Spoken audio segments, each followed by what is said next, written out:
What did you prove tonight? Huh? What did you prove tonight after questioning whether you had it or not last time you were in this ring? Listen, I just want to thank God first. He has given me this glorified win. I'm so thankful right now. It's been a long time coming. We just beat the #1 ranked guy, #1 champion, lineal world champion, Josh Taylor, former undisputed world champion, 2-time undisputed world champion, Teofimo Lopez. I think I did enough, and this is what it's all about. I question myself for a good reason. You guys don't understand. I've always been my worst critic, and you guys got a little glimpse of it, but I just gotta ask you one thing and one thing only. Do I still got it? Right? Teofimo Lopez destroys not only Josh Taylor, but Ring Magazine rankings at the same exact time. That's what I will explain in this video. What up, Fight World? It's your boy Ego, and I am back with some more boxing. Teofimo Lopez, he really toys with Josh Taylor. Very, very impressive stuff. Now, I'll be the first to admit, I picked Josh Taylor. Teofimo seemed like he was mentally unraveling and bewildered. He was dealing with a lot in his personal life, arguing with his dad. He had beef with his baby mama. He said he's fighting for custody, going through a divorce. All these things, that's a lot of pressure for anybody. And some of the things he was saying about ESPN can keep the black fighters, I just wasn't rocking with Teofimo to put it all together to defeat a former undisputed guy and somebody the caliber of Josh Taylor. Teofimo Lopez thoroughly made me and whatever else critic doubted him in this matchup eat our words.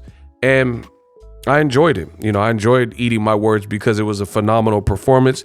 Really kind of looked like vintage Teo. He was getting off at will. By the 3rd or 4th round, he pretty much had control of the fight. He was doing vintage things, showmanship, stutter stepping, kind of dancing, and you know, throughout the fight, he threw punches behind his back. He was in the clinch and kind of laughing. He really had fun in there, and that's what you like to see from a fighter. So Teofimo, despite some of the crazy antics and the pre-fight saying he wanted a 187 Josh Taylor, all these things, when it counted under the bright lights, he showed up in a major way. The complete opposite goes for Josh Taylor. Josh Taylor had no answers. Nothing that Teofimo did was resolved from Josh Taylor, virtually anything. You know, in the first rounds, you can give Josh Taylor a couple rounds, maybe 1-2 rounds. But after that, it was really the Teo show. He seemed bewildered. Josh Taylor seemed like a deer in headlights. He had no answer for the right hand.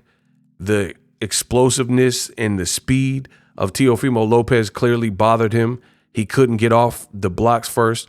I thought one of the things that was kind of weird to me was the fact that Josh Taylor really seemed almost content with just getting beat up. Like, I thought he had more dog in him from his fight where his eye was closing with Regis Prograis. And I thought he had more bite down. I didn't really see that in this fight. It got to a point, at least by round 5, 6, where you knew that Josh Taylor needed to change the ebb and flow of this fight. And if he didn't, it was going to be, you know, near a shutout, and it wasn't going to look good for him.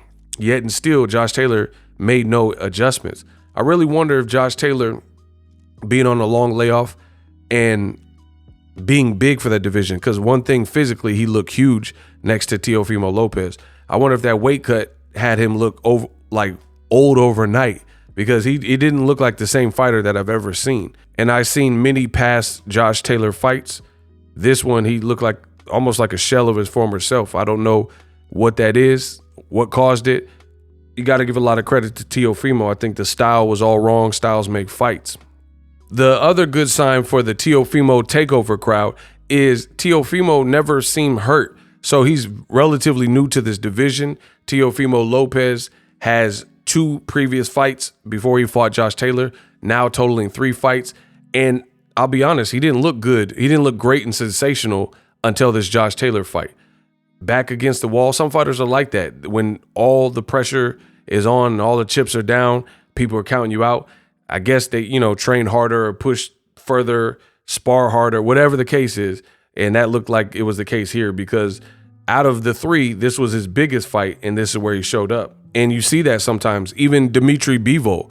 When Dimitri Bivol, if you look at his two or three fights before he fought Canelo Alvarez, payday, you want payday, I know that. Dimitri Bivol, he didn't look spectacular in some of those fights leading up to the Canelo fight. But by the time he got the Canelo fight and under the bright lights, he put it all together and defeated Canelo thoroughly and in dominant fashion and really schooled Canelo. And then after that, he fought Zurdo Ramirez, which is another named guy with double-digit wins, who's bigger than him, and he styled on Zurdo Ramirez. So I think certain fighters are like that. They have to almost be motivated with the opponent choice. Like when Teofimo's fighting Pedro Campa, maybe he doesn't get up and run as much because he's like not taking Pedro Campa as serious. So maybe he's doing like almost like a partial camp. But you fight someone who's former undisputed, someone who's bigger, who can punch, southpaw, like a Josh Taylor. Maybe that's what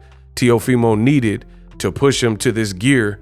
And that's what we got, kind of a vintage performance. So bravo to Teofimo. Again, he shut me up, shut a lot of critics up. Now, speaking of people that Teofimo Lopez shut up, he also shut the Ring magazine up, and I'm going to explain in this video. I feel it's a perfect segue into this topic because the fight as in and of itself didn't really leave much for conversation. Teofimo, it was really the Teo show. Josh Taylor did very little. He was getting punched from different angles and Teo was leaping in. It looked like he was practicing stuff. Like sometimes when you're in there with the lesser person or you're real comfortable, you start practicing weird trick shots and things you work on in the gym, you know, and that's what Teofimo looked like. So as far as a fight, it was really a one-sided fight. It was a hell of a performance. It wasn't a great fight. And the reason it wasn't a great fight is because it was super one-sided to the point where it was only, you know, the only person you could really give credit to at the end of it is Teofimo Lopez. So that being said, Teofimo not only demolished Josh Taylor, but he demolished the Ring magazine ranking system. And I will explain. Ring magazine had Josh Taylor listed, I believe, at number 7. I know because I made several videos about this. Josh Taylor, coming off the Jack Catterall performance, was highly ranked within the top 10 of the Ring magazine ranking. They're supposed to be the Bible of boxing, and they had Josh Taylor ranked so highly. The reason why I personally didn't agree with that is because you have an undisputed title holder in Jermell Charlo, Lions only, keep running your mouth. And he has the Ring magazine belt. He's once beaten, and that one loss he avenged by knockout. He has a controversial fight with Castano that he avenged by knockout. Some would even argue that he should be undisputed because they thought he beat Tony Harrison. He didn't get dog walked by Tony Harrison or stopped. And again, he avenged that fight via knockout. I was at both of them. Tony Harrison and Charlo won, and the sequel in Ontario, California. So how come Ring magazine ranked Josh Taylor and he loses virtually every round and gets hurt, and he's supposed to be their special talent? Now you see the bias and the favoritism from what is supposed to be the Bible of boxing. How is Jermell Charlo? He don't make the list, and nobody, what Teofimo Lopez, credit to him, but what he did to Josh Taylor, nobody has done that to Jermell Charlo. Even the Castano fight, the first fight, the Harrison first fight, they didn't do that. Where Charlo only was hurt and he couldn't hurt his opponent and he was losing every single round. That was not the case. Again, I was at the Harrison, both of the fights, Charlo Harrison 1 and 2, right? I've seen and covered many Charlo fights. Nobody has made him look like that. But Josh Taylor went out and got stunted on, and a masterclass performance by Teofimo Lopez, who also, if you look at his last 3 fights, wasn't coming off of this crazy momentum.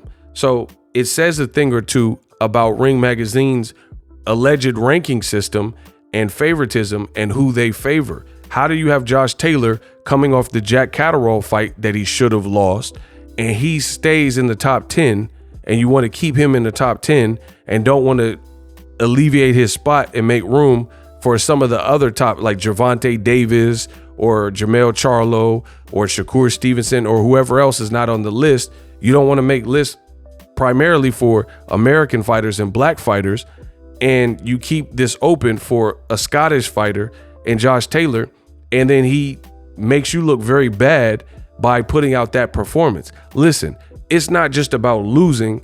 Anybody in boxing at any given day or fight or shot, they can lose. It's how you lose. And old media continues to do this and perpetuate these narratives where they don't want to give credit to, let's say, Andre Ward or Floyd Mayweather, or they don't, like, old media will hate on fighters like that. And nobody has made Floyd Mayweather look like Josh Taylor looked versus Teofimo Lopez, who again didn't really come into the fight with momentum. A lot of people thought Josh Taylor was going to win, including myself. Nobody has made Jermell Charlo look like Josh Taylor, where it was just a one-sided fight. So how are these fighters in boxing, often black fighters and American fighters, how come they're not getting recognized by old media in these top 10 lists, but you see certain people like Josh Taylor make the list and then they end up disappointing you with their performance? Even a guy like Lomachenko. Lomachenko has always been on old media's pound for pound list, and he fought Teofimo Lopez, gave up 6 rounds. He fights Devin Haney and he's crying that he lost to Devin Haney, and he did the same thing. Gave up the 12th round and gave up so many early rounds and doesn't look. How is Lomachenko and Josh Taylor, they have no problem, especially Ring Magazine and old media, they have no problem putting him on the pound for pound top 10 list, and they remain on the list for many lists and updated lists, but Jermell Charlo can't get on there, and no one has ever made him look like, no one that Jermell Charlo has fought has done what has happened in Lomachenko fights, where Lomachenko loses the first 5-6 rounds easy and loses the 12th. There's nobody that was scheduled to fight Charlo. The fight came about and they dominated the first half, and Charlo had no answers and did nothing. So it goes to show you the bias, and the people behind these lists is all filth, flaring, and filth. Makes no sense. Don't want to put guys like Shakur Stevenson and Charlo on the list, or Gervonta Davis, but nobody has made them look. Nobody fought, including Mario Barrios or Esau Pitbull Cruz or whoever you think is the toughest fight that Gervonta Davis has had. Nobody has made Gervonta Davis look like Josh Taylor looked, and old media has no problem putting him on the pound for pound list and keeping him there, right? And there were a lot of people that said Josh Taylor would demolish Gervonta Davis. Based on how Teofimo had a lot of success being explosive, you have to really re-examine those things, because Teofimo was getting off at will. Josh Taylor's southpaw, Teo is not a southpaw, and Tank is a southpaw with power in both hands. So you have to really re-examine a lot of what old media says, and that's the purpose of this video. Best in the business. Subscribe to the channel. Congratulations to Teofimo. Not only did he defeat Josh Taylor, but he defeated the Ring Magazine list, the pound for pound list, and ranking from old media. Chech. Introducing Super Thanks. Right here on the official Boxingego YouTube. Super Thanks allows you, the viewers, to show a little bit of extra gratitude, which enables me as a full-time content creator to push out the content you need in the world of boxing. Underneath all the videos, you will see a heart with the $sign in it. You can enter any amount that you find suitable as a super thanks. A brand new interactive and colorful way to get your comments highlighted and noticed by not only myself, but other people on the YouTube platform. Super thanks, a unique and cool way to show and applaud us full-time content creators. Hopefully you guys enjoy the content. Super thanks. The future is now. The Hibernation 5s by Kenichi Bear. Hybrid gaming and lifestyle headphones. Out of the box, you can connect to any console or PC. Bluetooth ready with a low latency USB adapter, color RGB, and extreme bass mode. The Hibernation 5s adjust to you. Whether you need a gaming, travel, gym, or lifestyle headphones, the Hibernations got you covered. The new Hibernation 5s, link in the description. Customize the way you hear the world. Welcome to the nation. Are you tired of your YouTube videos not getting any views? Well, consider TubeBuddy. I've used TubeBuddy for years to scale up my YouTube channel. Now we're sitting over 200,000 subscribers. TubeBuddy is a browser extension that offers a ton of built-in productivity and time-saving services to take your channel to the next level. Use my link in the description to get started with TubeBuddy and level up your channel faster. We working.